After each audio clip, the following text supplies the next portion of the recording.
Ayan na naman, salamat sa araw na ito at panibagong araw na masaya. Yan po yung mga binili natin kanina at isi-set up na po natin ang ating stove.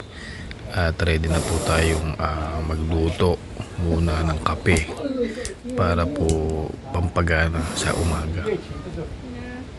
Test mic. Ayan, mukhang okay naman, maganda ang tono. At sisimulan na po nating ilagay ang ating kawali. At bago yan, syempre hanap muna tayo ng tubig, isalin at para po sa isang mainit na umaga. Ayan po, tinitignan natin kung ano ang mga pwede natin pang gawin. Pero bago po yan, bago kami makarating dito, meron po kami nasa lubong na isang malaking black bear. Ngunit ang ginawa po namin ay nag-ingay kami para po lumayo.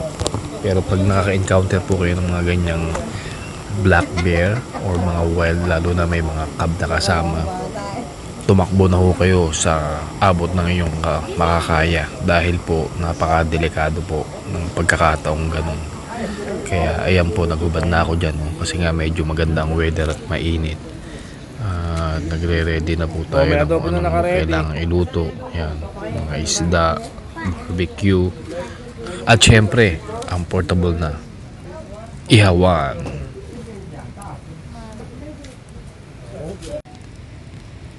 Yan, bali nagpadikit na po tayo dyan ng uling at talagang ready na po tayong mag-ihaw. Pero bago po tayo mag-ihaw, syempre po nag-ready na rin po tayo ng mga pagkain na madaling makain po, lalo na kung mag-iihaw ka pa medyo matagal. Kaya kung sino po yung mga gutom na, pwede lang kumain. Ayan, bali ang niluto po natin yan ay nilagang putseho ng kambing at pinitpitang kalapate. Ayan po, bali umuusok na po at ready na talaga tayo mag-ihaw. Ayan na po, bali yung bayaw ko po dyan yung nag-iihaw. Ayan, yan yung isa sa mga maingay na uwak. Bali ang ginawa ko po dyan, nagpakulo ako ng tubig, tapos tinanggal ko yung mga balahibo. Ayan na, iniihaw na po namin.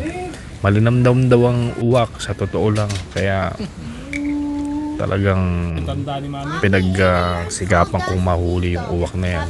Madali lang humanghuli dito sa lugar na to. Bali, kuha ka lang ng isa sa kaldero, tapos lagyan mo ng bigas, tapos sinulid, tsaka yung stick.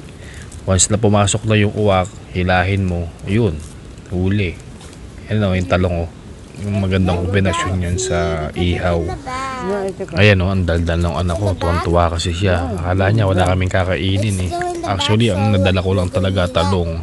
Dahil nga doon sa ibon na nahuli namin, ayan, meron na po kaming kakainin. Ayan, ano kaya ang gagawin ko dito sa talong? Parang naisip ko adobo para saktong-sakto sa inihaw na uwak. Ayan na luto na. Ready na po ang lahat. Ayan, bali pinaghuhuli na rin po namin dyan yung mga pag-aalaga ng mga daga.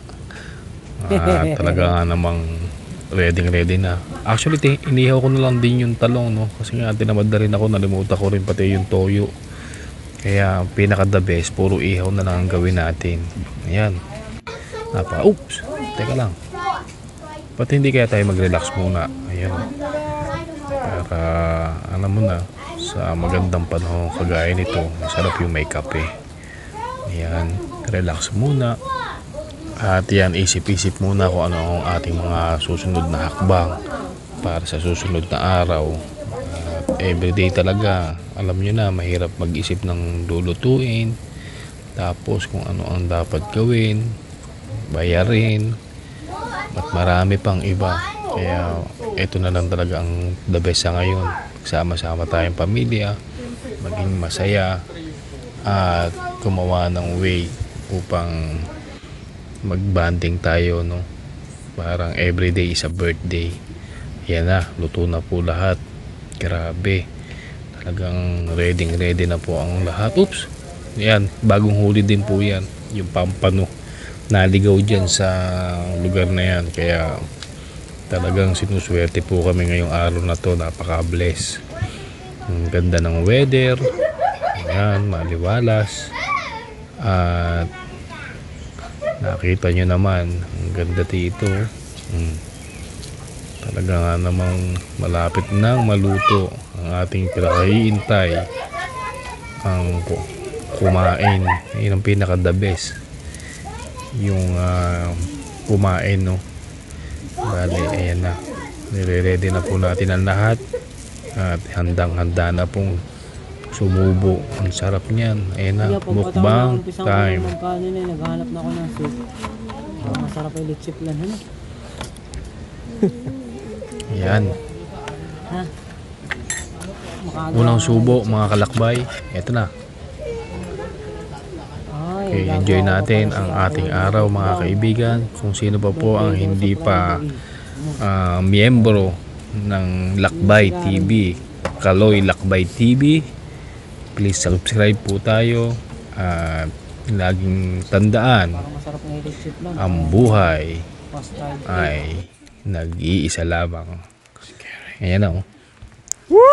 Naglakad kami dyan kasi nga yung anak ko napupup na daw.